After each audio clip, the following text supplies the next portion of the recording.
The rain lashed against the cracked asphalt of Augusta, Georgia, like 1,000 relentless drummers, each drop a sharp note in the symphony of the storm that had gripped the city for hours. It was just past midnight on a chilly March evening in 2025, and Marcus Hayes, a 40-year-old maintenance worker at the old Riverside paper mill, moved through the dimly lit corridors of the sprawling facility with the quiet precision of a man who had learned to find purpose in routine. The mill, a relic of Augusta's industrial past, hummed faintly, even at this hour, its machines churning out rolls of paper that would end up as grocery bags or cardboard boxes across the country. Marcus, dressed in a worn navy jumpsuit, pushed a heavy cart loaded with tools and cleaning supplies, his boots squeaking faintly on the polished concrete floor, his weathered face etched with lines from years under the Georgia sun, and the weight of a life rebuilt from loss betrayed no hint of the man he had once been, a decorated firefighter who had run into burning buildings without hesitation. Now his world revolved around simpler things, tightening bolts, scrubbing grease stains, and, most importantly, being there for his 9-year-old son, Liam. Since his wife Sarah had passed away 4 years ago from a sudden illness, Marcus had poured every ounce of his energy into giving Liam a stable life, even if it meant working the graveyard shift to be home when his boy woke up each morning. The mill was Marcus's domain in the small hours, a labyrinth of steel and shadow, where he worked alone, save for the occasional security guard who nodded silently as they passed. He liked the solitude. It gave him time to think, to plan, to calculate how many more shifts he needed to cover Liam's school supplies, or the next doctor's visit for his son's occasional asthma flare-ups. Marcus wasn't one for complaints. He'd seen worse days back when he carried an oxygen tank and an axe through walls of flame, but the weight of single parenthood pressed on him like a constant invisible load. His hands, calloused and scarred from years of service, moved methodically as he tightened a loose valve on a steam pipe, the hiss of escaping pressure fading into the background of the storm outside.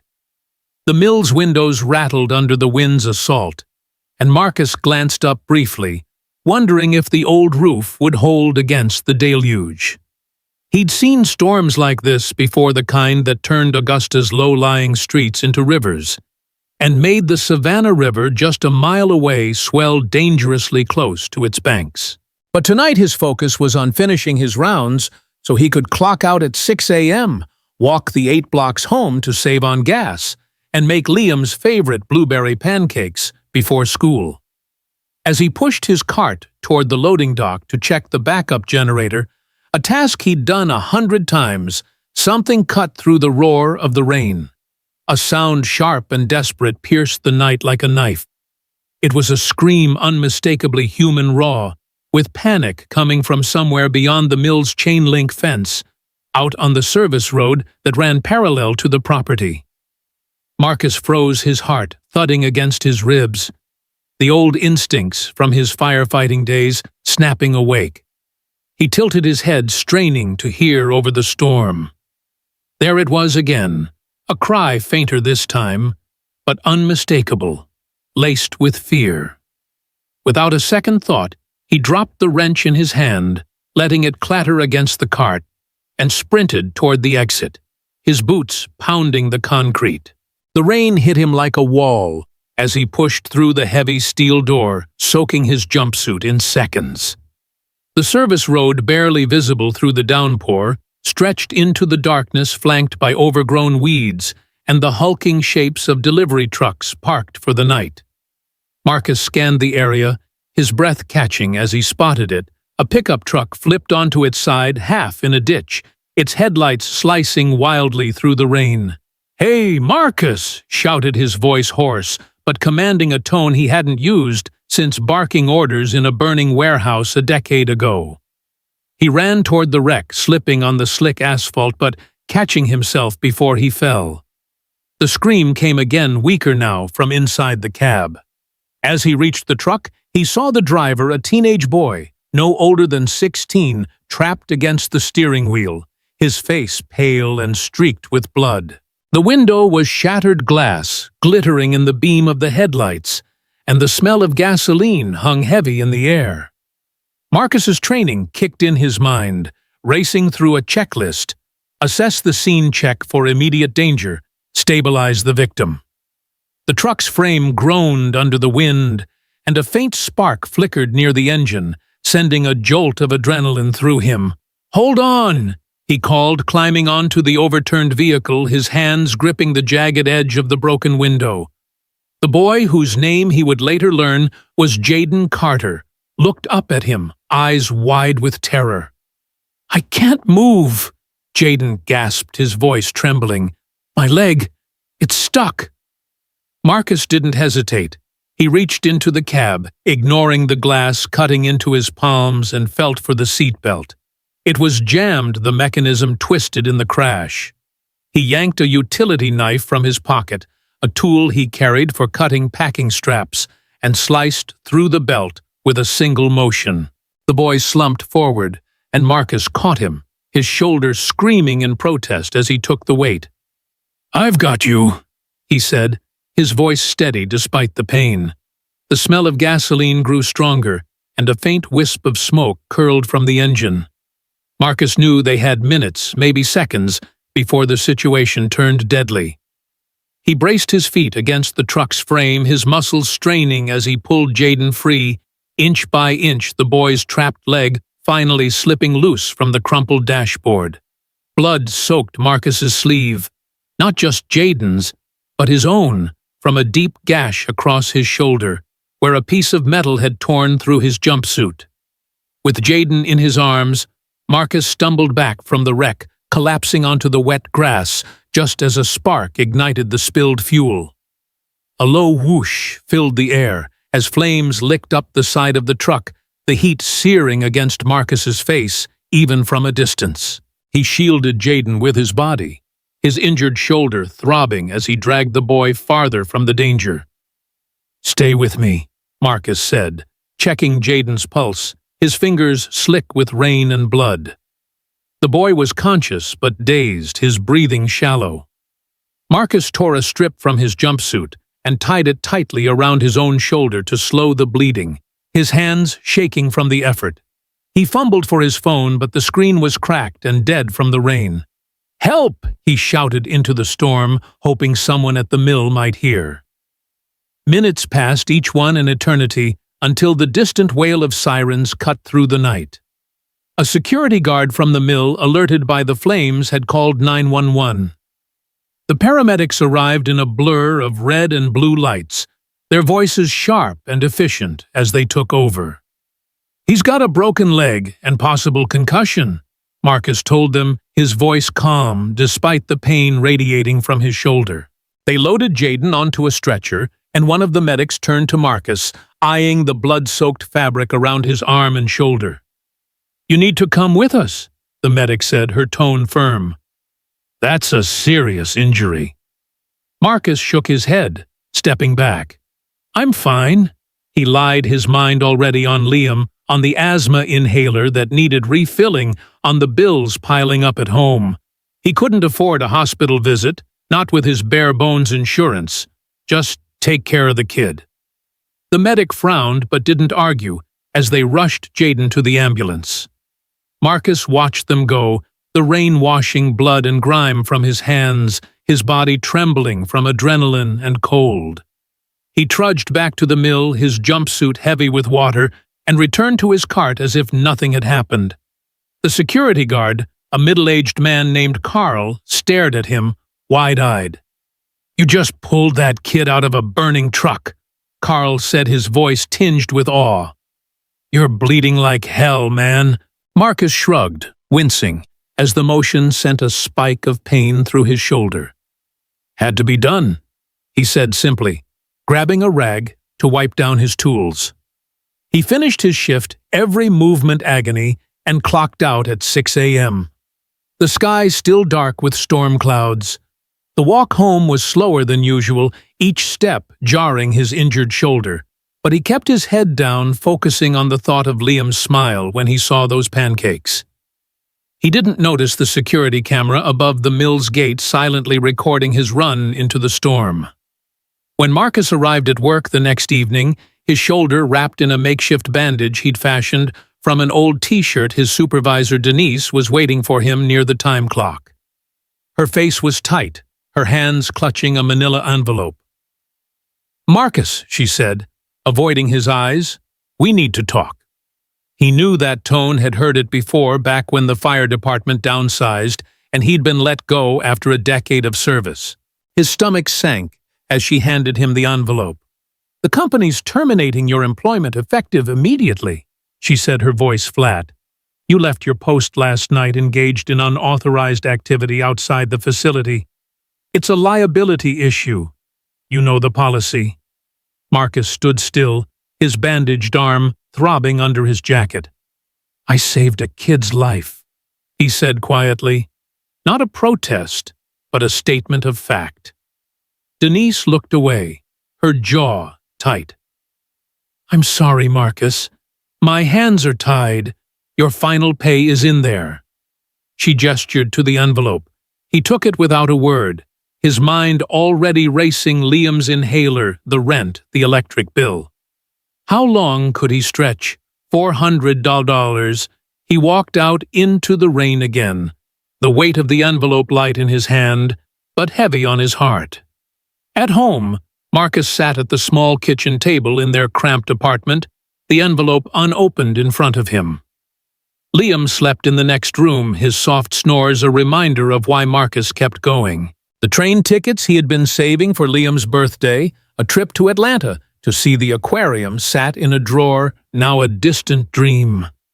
He pressed his good hand against his forehead, the pain in his shoulder, a dull roar. "What now?" he whispered to the empty room, the storm outside echoing the turmoil within.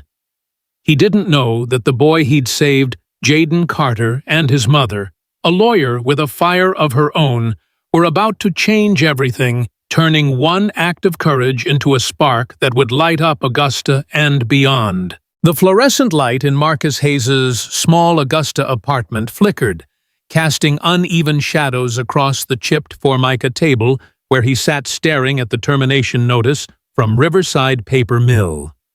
It was 2 days after the storm, and the rain had finally eased, leaving behind a damp chill that seemed to seep into his bones. His right shoulder, still wrapped in a makeshift bandage, throbbed with every slight movement, a constant reminder of the night he'd pulled Jaden Carter from the wreckage of a burning truck. At 40, Marcus was no stranger to pain, physical or otherwise, but this was different. The ache in his shoulder was nothing compared to the weight of uncertainty pressing down on him. The envelope from the mill, still unopened, sat like a silent accusation beside a stack of unpaid bills. Rent was due in a week, Liam's asthma inhaler needed a refill, and the $400 in final pay wasn't going to stretch far. Marcus ran a hand through his close-cropped hair, his fingers lingering on the scar above his left eyebrow, a memento from a collapsing roof during his firefighting days. He'd survived worse than this, he told himself. But the thought of failing Liam, his 9-year-old son, made his chest tighten in a way no fire ever had. The apartment was quiet, save for the faint hum of the refrigerator and the occasional creak of the building settling. Liam was at school, his backpack slung over his small shoulders as he'd left that morning, oblivious to the fact that their carefully balanced life had just tipped over. Marcus had always been careful to shield his son from worry, keeping his voice steady when he explained why there was no meat for dinner some nights or why they walked instead of taking the bus. "We're saving for something special," he'd say, ruffling Liam's dark curls, and Liam would nod, trusting his father's quiet strength. But now, as Marcus sat alone, the facade cracked. He hadn't slept properly since the incident, his nights haunted by the memory of flames licking the truck and the boy's terrified eyes. He didn't regret what he'd done. How could he? But the cost was higher than he'd expected.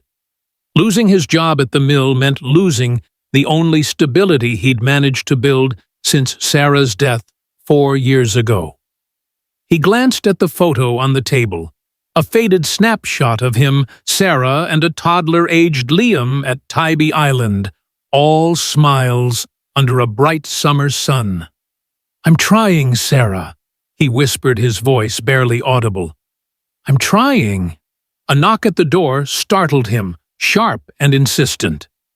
Marcus stood wincing as his shoulder protested and opened the door to find a woman and a teenage boy standing in the hallway.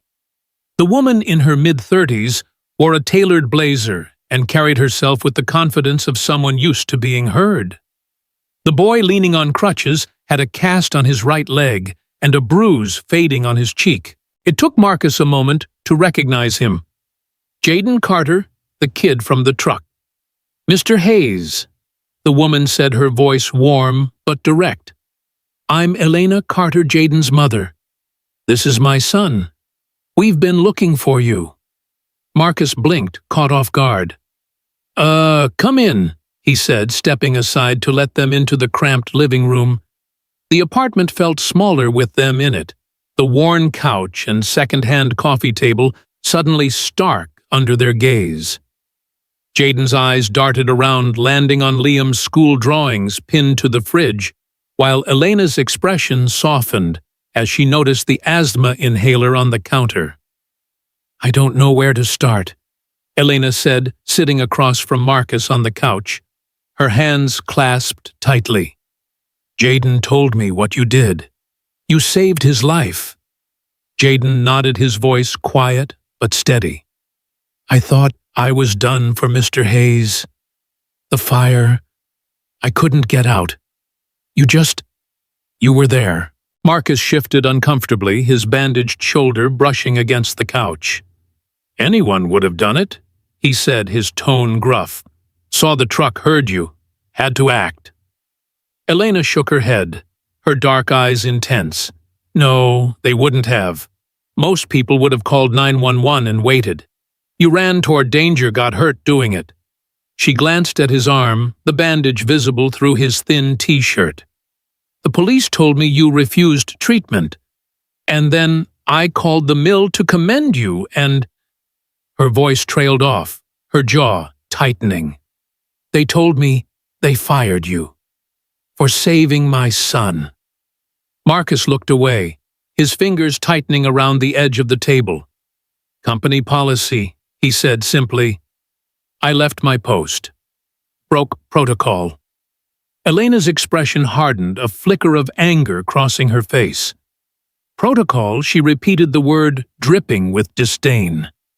"You risked your life, and they punished you for it. That's not just wrong. It's an injustice." She leaned forward, her voice lowering. "I'm a labor attorney, Mr. Hayes. I've spent years fighting for workers who get screwed over by systems like this. Your story, it's bigger than you. It could change things." Marcus frowned, his instinct to retreat kicking in. "I don't want attention," he said. "I've got a kid to take care of. This," he gestured to the envelope on the table, "is enough to deal with." Elena didn't back down. "I understand not wanting the spotlight. But what happened to you happens to people every day, good people punished for doing the right thing. I want to tell your story not just for you, but to make sure this doesn't keep happening. My firm has connections with local media, and I can get this out there without you having to do much. Will you let me try?" Marcus hesitated, his mind racing. He thought of Liam, of the birthday trip to Atlanta he'd promised, now impossible. He thought of the other workers at the mill, some of whom had whispered about unfair policies, but never spoke up. He didn't want to be a hero, didn't want his face on the news, but the idea of his son growing up in a world where doing the right thing cost you everything, it gnawed at him. Before he could answer, the door creaked open, and Liam burst in home early from school, because of a half-day schedule Marcus had forgotten about. "Dad," Liam's face lit up, then faltered, as he saw the strangers. His eyes flicked to Marcus's bandage, then to Jaden's crutches. "Who's this?" he asked, clutching his backpack. Marcus forced a smile, ruffling Liam's hair. "This is Ms. Carter and her son Jaden. They just stopped by to talk." Liam's gaze lingered on Jaden, curiosity mixing with unease. "Is this about the truck?" he asked, his voice small. Marcus froze. He hadn't told Liam about the incident, wanting to protect him from worry. "How'd you know about that?" he asked, keeping his tone light. Liam shuffled his feet. "Heard Carl talking at the mill when I went to drop off your lunch yesterday. Said you saved someone from a fire." Marcus's heart sank. He'd wanted to keep this from Liam, to keep their world small and safe. Elena stepped in, her voice gentle. "Your dad's a hero, Liam. He saved my son's life. We're here to thank him." Liam's eyes widened, a mix of pride and confusion crossing his face. "But you're hurt, Dad, and you didn't tell me." The accusation in his son's voice hit Marcus harder than the pain in his shoulder. He knelt down, ignoring the stab of pain, and looked Liam in the eye. "I didn't want you to worry, bud. I'm okay. Promise." Liam nodded, but his expression said he wasn't convinced. Jaden spoke up, his voice hesitant. "Your dad's the reason I'm here, Liam. He didn't even think twice. Just pulled me out." Liam looked at Jaden, then back at Marcus, his small hand reaching for his father's. "You're always helping people," he said quietly, and Marcus felt a lump rise in his throat.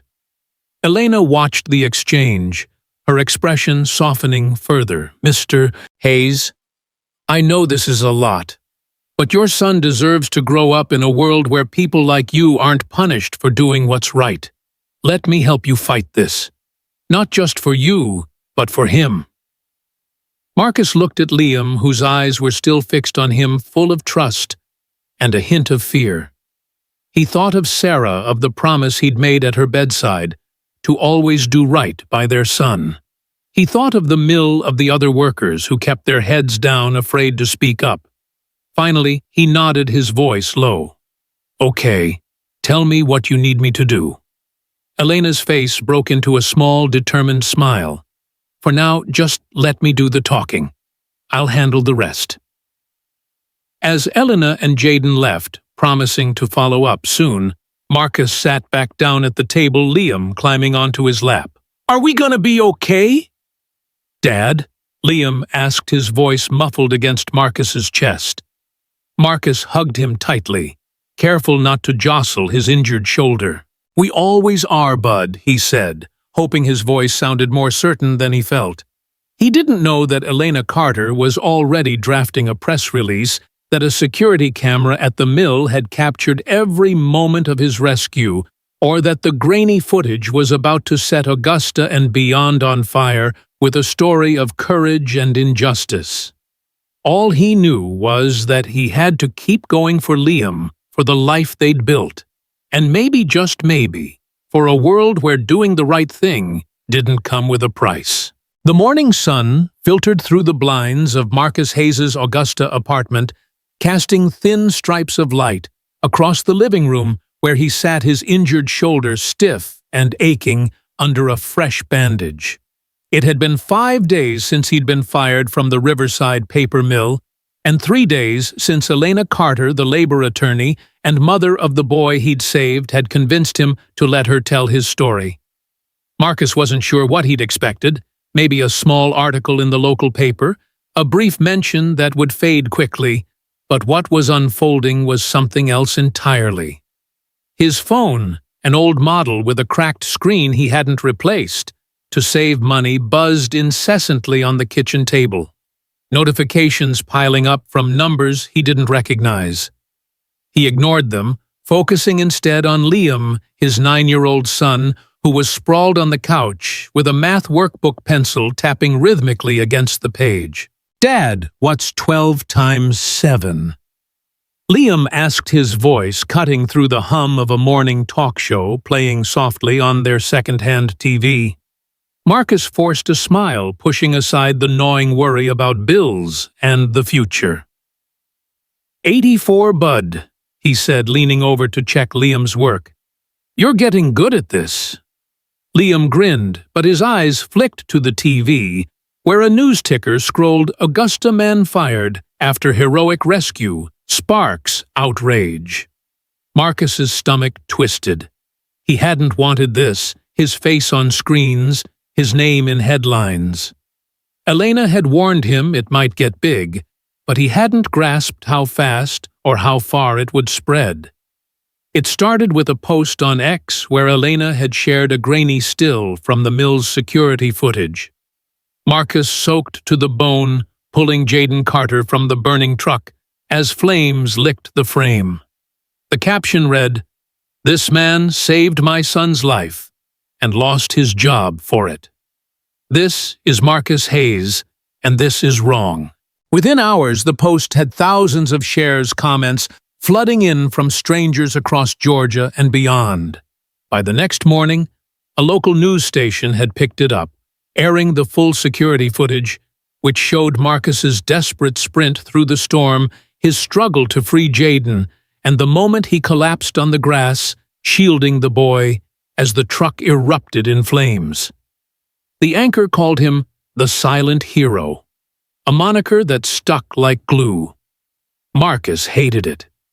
He wasn't a hero, he was just a guy who'd done what needed doing. But the world, it seemed, had other ideas.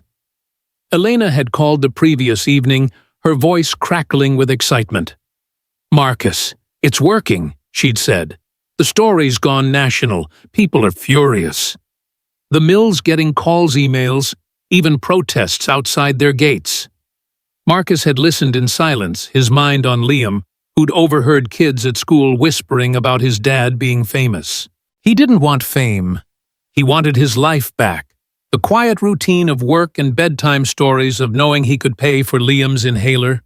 But Elena was relentless, a force of nature in a blazer, and she'd already lined up interviews with 2 major networks. "This isn't just about you," she'd said. "It's about every worker who's been punished for doing the right thing. We're pushing for change, Marcus. Real change." He'd agreed to one interview mostly because she'd mentioned it could help pass a worker protection bill she'd been working on for years. But as he sat now watching Liam scribble answers, he wondered if he'd made a mistake letting this spiral out of control. The TV flickered to a live report outside the mill where a small crowd held signs, "Justice for Marcus" and "Heroes don't get fired." A reporter interviewed a woman in her 50s, a mill worker Marcus recognized from the day shift. "He did what any of us would want someone to do," she said, her voice shaking. "And they threw him out like trash. That's not right." Marcus turned off the TV, his jaw tight. He didn't want pity or protests. He wanted a job, a way to keep Liam's world steady. But the world wasn't listening. His phone buzzed again, this time with a text from Elena. Check X. "You're trending."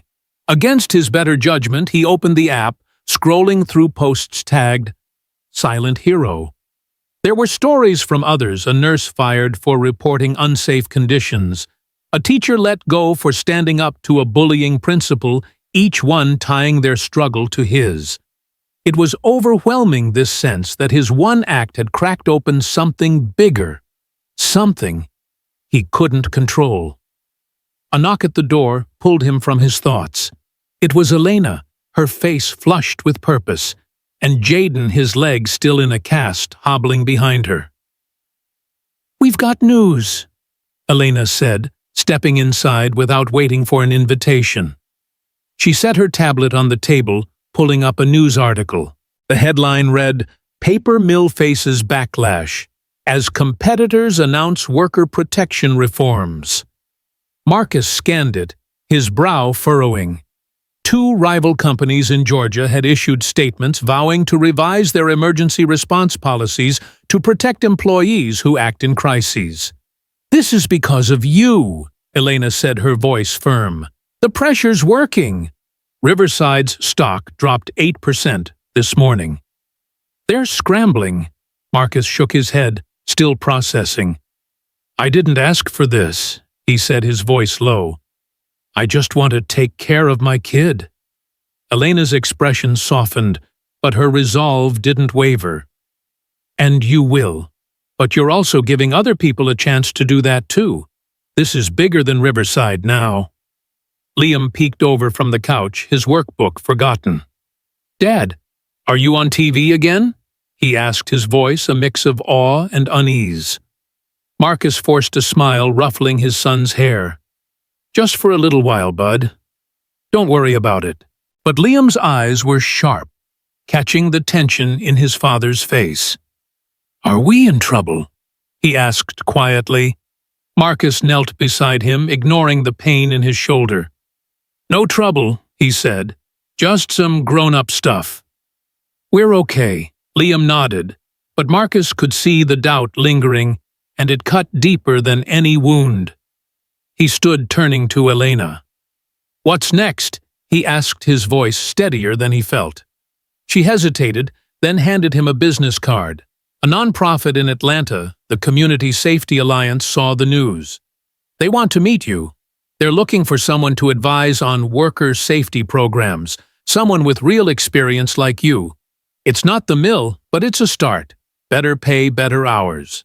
Marcus stared at the card, the weight of the offer sinking in.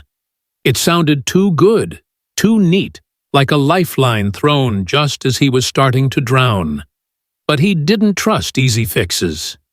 Why me? He asked, his tone skeptical. I'm just a maintenance guy. Elena smiled, a rare crack in her professional armor. Because you're not just anything, Marcus. You're someone who's been through the fire, literally, and came out the other side. They need that. Jaden, who had been quiet until now, spoke up. You saved me, Mr. Hayes. You didn't have to, but you did. People listen to someone like that. Marcus looked at the boy, seeing the gratitude in his eyes, and felt a flicker of something he hadn't in years, pride maybe, or purpose. Before he could respond, his phone rang. It was Denise, his former supervisor at the mill. Her voice was clipped, nervous. Marcus, the company's reconsidering. They're offering your job back with back pay. They want you to come in tomorrow to talk. Marcus's grip tightened on the phone. Part of him wanted to say yes, to slip back into the familiar routine, to know Liam's inhaler was covered. But another part, the part that had run into the storm that had carried the weight of loss and duty, knew he couldn't. I'm not coming back, he said, his voice calm but final. You fired me for doing what was right. That's not a place I can trust. Denise stammered, caught off guard, but Marcus hung up before she could argue. Elena raised an eyebrow, impressed. That was bold, she said. Marcus shrugged, wincing slightly. Just honest. That evening, Marcus took Liam to the park near their apartment, a rare treat given his usual night shifts. The air was cool, the ground still damp from the storm, and Liam raced to the swings, laughing as he pumped his legs. Marcus watched, his mind churning. The nonprofit job wasn't a sure thing, but it was a chance to do something that mattered, to be home for Liam's bedtime, to stop scraping by. The media frenzy, the protests, the trending hashtags. It was all noise to him, but if it meant a better future for his son, maybe it was worth it. As Liam swung higher, shouting for Marcus to watch, a group of teenagers nearby recognized him from the news. Yo? That's the guy, one whispered, pointing. Marcus ignored them, but Liam noticed his swing slowing. Dad, are we going to be okay? He asked, his voice small against the creak of the chains. Marcus walked over, kneeling beside the swing. We're more than okay, bud, he said, his voice steady. We're building something new. He didn't know if he believed it yet, but saying it for Liam made it feel possible. Back at the apartment, Elena sent another text. Interview tomorrow with Channel 5. You ready? Marcus stared at the message, his thumb hovering over the reply.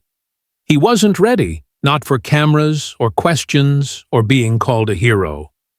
But he thought of the nurse who'd lost her job, the teacher who'd been silenced, the countless others whose stories were now tied to his.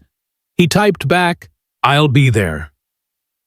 As he tucked Liam into bed that night, reading a chapter from a worn copy of The Hobbit, he felt the first stirrings of something new, not just hope, but resolve. The world was watching, and whether he liked it or not, Marcus Hayes was no longer just a maintenance man. He was a spark, and the fire was spreading. 6 months had passed since the stormy night Marcus Hayes pulled Jaden Carter from a burning truck, and the world had shifted in ways Marcus could never have imagined. The cramped Augusta apartment he and his 9-year-old son Liam had called home was now a memory replaced by a modest 2-bedroom house on a quiet street lined with live oaks. The house wasn't grand, but it had a small backyard where Liam could kick a soccer ball and a porch where Marcus could sit with a coffee watching his son play without the constant weight of unpaid bills pressing on his chest. The job with the Community Safety Alliance, the nonprofit Elena Carter had connected him to, had turned out to be more than a lifeline. It was a purpose. As their safety program coordinator, Marcus spent his days training workers and volunteers across Georgia on emergency response, drawing on his years as a firefighter to teach others how to act when seconds mattered. The work paid better than the mill ever had enough to cover Liam's asthma meds, a new pair of sneakers, and even that long-promised trip to the Atlanta Aquarium where Liam's eyes had lit up at the sight of a whale shark gliding overhead. But more than the paycheck, the job gave Marcus something he hadn't realized: he'd lost a sense of impact, a reason to get up each morning beyond just surviving. The morning of the community center dedication was crisp, the October air carrying the faint scent of fallen leaves. Marcus stood near the entrance of the newly built Augusta Safety Hub, a sleek single-story building funded by a mix of corporate donations, spurred by the public outcry over his story, and grassroots fundraising led by Elena Carter. The center was designed to train teens and adults in first aid, fire safety, and crisis response, a direct response to the gaps Marcus had seen in his years at the mill and as a firefighter. He adjusted the collar of his new suit, a gift from Elena's brother, feeling out of place among the crowd of local officials, reporters, and community members milling around. Liam, now 10 and a little taller, stood beside him in a crisp button-up shirt, clutching a program with the center's logo. A simple flame encircled by clasped hands. "Dad, are you gonna talk?" Liam asked, his voice a mix of pride and nerves. Marcus smiled, ruffling his son's curls. "Yeah, bud. Just a few words." He wasn't sure what to say even now, with the microphone waiting, and the crowd's eyes already turning toward him. Public speaking wasn't his strength. He preferred the quiet of action, the certainty of doing over-talking, but Elena had insisted his voice mattered. The past 6 months had been a whirlwind. The security footage of Marcus's rescue had gone viral, shared millions of times, with hashtags like #SilentHero and Justice for Marcus.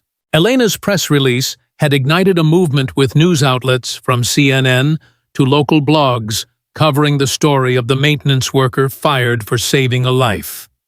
The public's outrage had forced Riverside Paper Mill to issue a public apology, reinstate Marcus's job, which he'd declined, and overhaul their emergency protocols. Other companies followed suit, eager to avoid similar scrutiny, with 3 major Georgia employers announcing new policies to protect workers who act in crises. Elena's worker protection bill, dubbed the Hayes Act in Marcus's honor, had gained traction in the state legislature, passing with bipartisan support just 2 weeks ago. The law ensured that no employee could be penalized for taking reasonable action to save a life during a workplace emergency. A victory. Elena credited to Marcus's story, putting a human face on the issue. "You made people care," She'd told him, her voice fierce with gratitude. Marcus didn't feel like a hero, but he couldn't deny the ripple effect. Strangers had sent letters, some with small donations he'd redirected to the safety hub, others sharing their own stories of workplace injustice. Each one reminded him that his choice that rainy night had done more than save Jaden. It had cracked open a conversation. Elena approached now, her navy dress sharp against the autumn light, Jaden trailing behind her, his cast long gone, but a slight limp lingering. "You ready for this?" she asked, her smile warm but knowing. Marcus shrugged his shoulder, still stiff from the injury that had never fully healed. "Not really," he admitted. "Never been good with crowds." Jaden grinned, his teenage confidence returning. "You'll do fine, Mr. Hayes. Just tell him what you told me, that you did what you had to." Marcus nodded, his eyes drifting to the plaque on the center's wall. It read, "For those who act when others cannot, and for the communities they strengthen." No names, just a principle exactly as he'd wanted. The ceremony began with Elena at the podium, her voice clear and commanding, as she recounted the night that started it all, framing it not as Marcus's story alone, but as a call to rethink how society values courage. Marcus Hayes didn't act for fame or reward, she said, her gaze sweeping the crowd. He acted because it was right, and when the system punished him, we all felt the wrongness of it. This center is our answer, a place to teach, to prepare, to ensure no one else loses everything for doing what's right. When it was Marcus's turn, he stepped forward, Liam's small hand giving his a quick squeeze before letting go. The microphone felt foreign in his hand, the crowd's attention heavy. He cleared his throat, glancing at Liam, who beamed from the front row. "I'm not much for speeches," Marcus began, his voice low but steady. 6 months ago, I was just a guy fixing pipes at the mill, trying to make a life for my son. That night I heard a kid in trouble, and I didn't think about rules or consequences. I just moved. That's what most of us do. When someone needs help, we move. But too many people pay a price for that. I lost my job, but I got lucky. People like Elena, Jaden, and all of you made sure my story didn't end there. This center isn't about me. It's about making sure the next person who steps up doesn't lose what matters most. The crowd applauded, cameras flashing, but Marcus's eyes were on Liam, whose proud smile was worth every uncomfortable moment.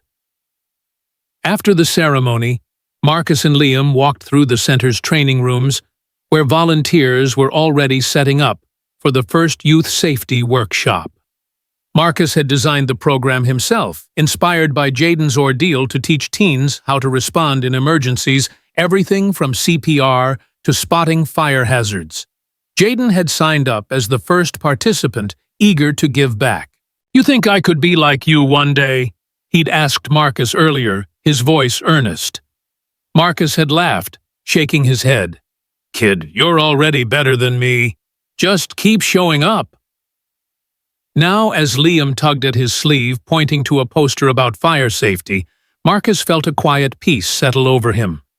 The dark circles under his eyes had faded, the constant tension in his shoulders eased. He was home for Liam's soccer games now, there for bedtime stories, no longer scraping by on a mill worker's wage.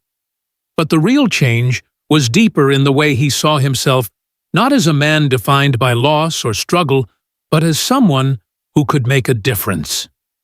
Later that evening, at a small reception, Elena pulled Marcus aside. "You did good up there," she said, handing him a glass of sparkling water. People listened. Marcus shrugged his usual response, but she pressed on. "You changed my perspective, you know. I've fought for workers' rights for years, but it was always abstract cases, not people. You made it real." Marcus met her gaze, his voice quiet. "And you showed me I couldn't stay quiet forever. Sometimes you gotta speak even if it's hard." Elena smiled, nodding toward Liam, who was showing Jaden a model fire truck. "You're raising a good one. He's got your heart."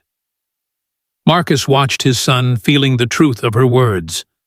Liam had started talking about becoming a firefighter inspired by his dad's past and the stories swirling around him. It scared Marcus a little, but it also filled him with pride. The lesson of it all crystallized as he tucked Liam into bed that night, the new house quiet around them.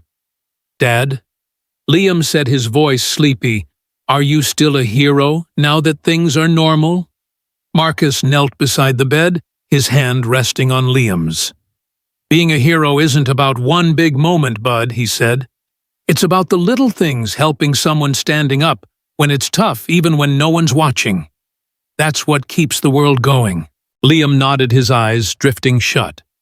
"Like when you help Ms. Jenkins with her groceries," he murmured, referring to their elderly neighbor. "Exactly," Marcus said, smiling, "just like that." The Augusta Safety Hub opened its doors the next week, with teens like Jaden learning skills that could save lives. The Hayes Act was already inspiring similar laws in other states, and Marcus's story had become a touchstone for workers everywhere, a reminder that one person's courage could shift the system. He didn't read the headlines anymore, didn't check X for the latest posts about the silent hero. Instead, he focused on the kids in his workshops, the volunteers he trained, the quiet moments with Liam. The world might call him a hero, but Marcus knew the truth. Heroism was in the everyday choices, the refusal to look away, the stubborn belief that doing right was worth it, no matter the cost. As he stood on his porch that night, watching the stars peek through the Georgia sky, he thought of Sarah, of Liam, of the boy he'd saved. The ripples of that rainy night were still spreading, and Marcus Hayes, once just a maintenance man, was at the heart of a change that would outlast him, a legacy of courage built one small act at a time.